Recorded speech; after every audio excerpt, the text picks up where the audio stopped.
Episode 13. About to record right now.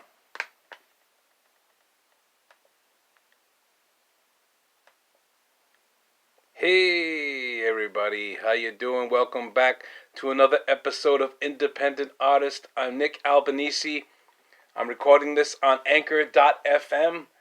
It's easy, it's fun, and it's free. So if you ever think about trying your own podcast and talk about what you want to talk about, give it a try. So today I'm going to do something a little different. I'm going to talk about a few shows I've been watching over the past year. Shows that I've been binging, or have caught most of the episodes. And I tell you, man, let me start with, what can I start with? Better Call Saul. Okay, I'm going to say something very controversial here. Better Call Saul, I enjoy it 10 times better than Breaking Bad. And not saying Breaking Bad was a bad show. It was a very good show, Breaking Bad. But Better Call Saul, for some reason, I don't know. I love it. I love it. I think so much. Bob Odenkirk, I don't know if I'm saying his name right, he plays Saul. Phenomenal, man. He does, that character was made for him. Rhea Seehorn, she plays Kim, his girl. Man, what a great actress. Like the whole cast, everybody is so great. And just the storyline, because you know what's coming, you know what it's leading up to. You have a history with these characters from Breaking Bad, but to see everything that happened before Breaking Bad, the way they did it, it's a great show. Another show, I watched all 7 seasons. I couldn't stop. I was watching 2-3 episodes a day, and I went all the way through, and it was Ray Donovan. Another show that's like, for me, right up there. Right up, just great acting, great writing. The Liev Schreiber, the guy is unbelievable. Unbelievable. Great actor. You can hear the banging upstairs. It's summertime, the kids are home. So I'm in my dungeon studio. You can hear the banging on the floor, my little one. But I tell you, what I want to talk about Ray Donovan, I want to talk about Jon Voight. Jon Voight is phenomenal. I mean, he's a great actor his whole career, but I think this show, was made for him. This is the part Mickey Donovan was the part Jon Voight was waiting for his whole life. He was perfect in that role. Man, you just loved to hate him. You hated him and you loved him. Like, to play a character like that, kind of like Tony Soprano with James Gandolfini. You just loved him, and he wasn't a good person, but you loved him.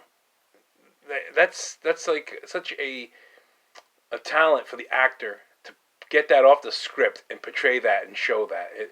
And Mickey Donovan is that kind of character. A lot of the characters in Ray Donovan are like that.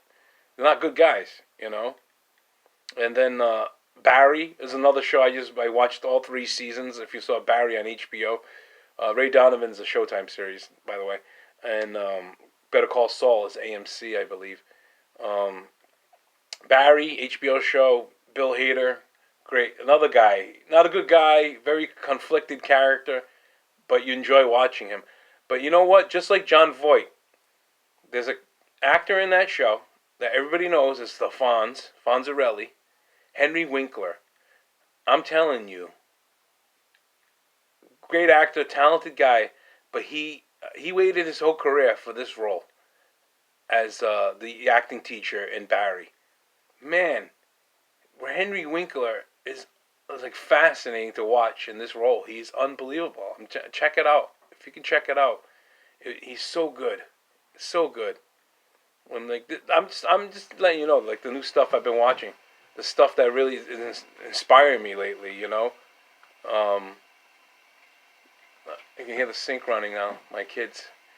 And then The Offer on Paramount Plus. I know it sucks because it's all these different networks and apps and all this.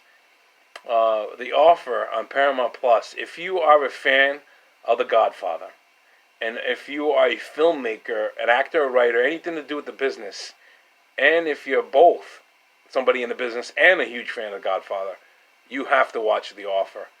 It is an incredible true story of what they had to go through to make this movie, The Godfather. I'm telling you, man. Miles Teller, he's great. Great. He plays the lead in it. He plays Ruddy, the guy, the main producer trying to get this, um, movie off the ground. And Juno Temple, she plays Betty, his assistant. Phenomenal actor. I think she's Australian or English, but she does a great.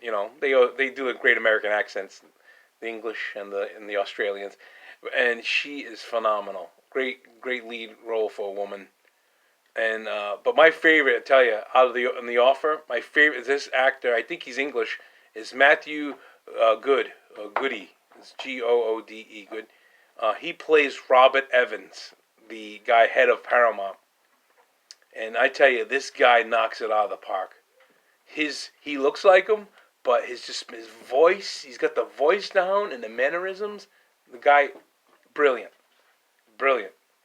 So these are some of the things I've been watching that are really good. That really got my attention, and I couldn't stop watching, and I had to keep watching and binging it until it was over. And all those shows, when it was all over, I was sad that it was over. I don't think The Offer is coming back. I think this is a limited one season thing. And Barry is coming back for season 4. I read. Ray Donovan's done.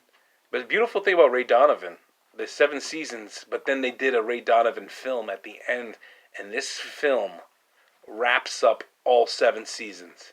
Everything you needed to know, it ties it all together so well. It was brilliant how they did that. And I believe Saul is in the last season. I just watched the first half of the last season, and I believe as you're listening to this, the second half has already started.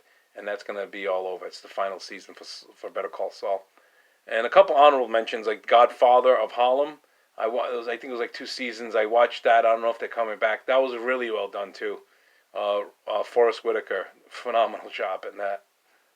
And then the big show everybody's watching is Stranger Things.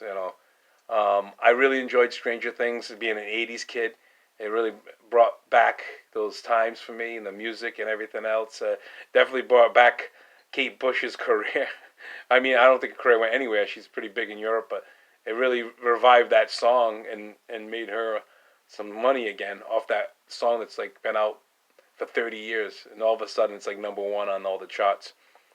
But by now, hopefully, fans of Stranger Things, if you're listening to this, you already watched it. You watched the finale. And I tell you, I enjoyed it. This last season was very good. It was different from the other ones. It was more like a horror.